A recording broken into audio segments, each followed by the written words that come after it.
Good morning, I'm J. Lenora Bressler, and welcome to the November 13, 2017 edition of the Bible, Delight in the Details. We are in a continuing series regarding the 5 offerings of Leviticus, all of which are precursors or harbingers of the life and ministry of Jesus Christ. Yesterday we began talking about the 4th of the 5 offerings, and that is the sin offering.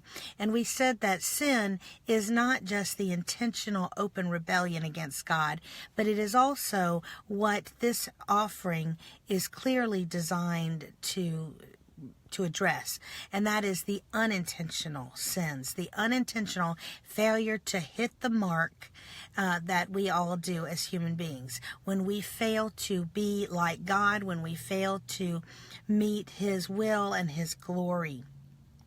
Because ultimately we are being called to be like Him. Christians, little Christ, means that we are called to be like Jesus Christ. So when we, whether intentionally or unintentionally, do not meet that mark, that level, we have sinned. And because God is so holy, we cannot be in the presence He cannot be in the presence of us, in the presence of sin. And therefore, we need the covering of the perfect man, Jesus Christ, so that we can be in communion with Him and God in communion with us.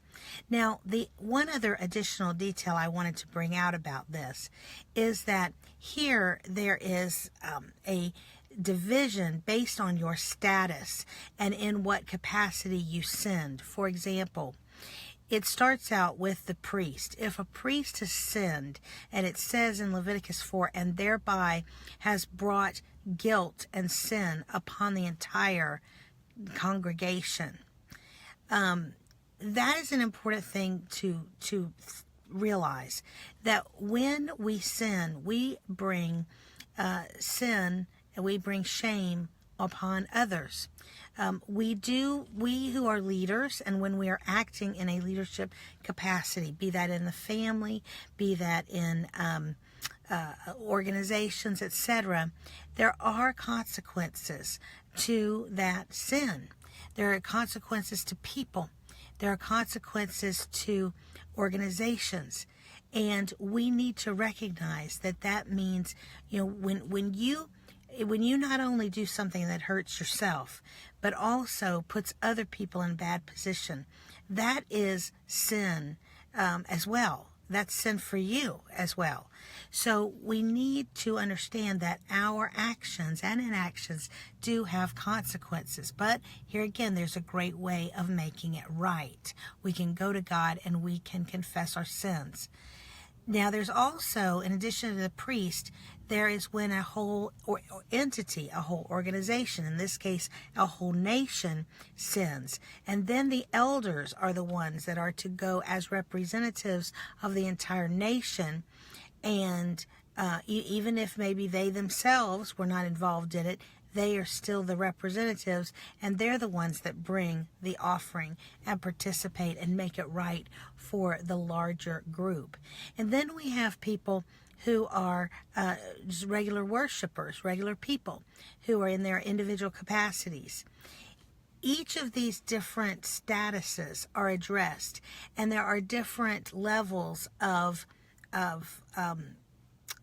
offerings that must be brought, starting with the priest, who has to bring the most expensive, you might say, the best offering, and that is of a bull, and then down to a female goat for an individual worshiper.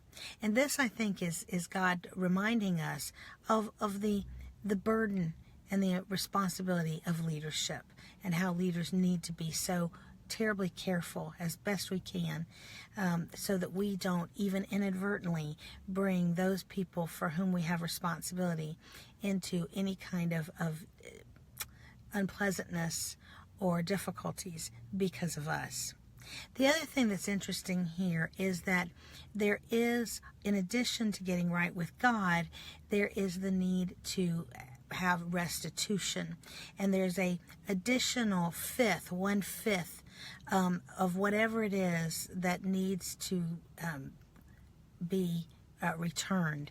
And we'll get into that more with the fifth offering tomorrow.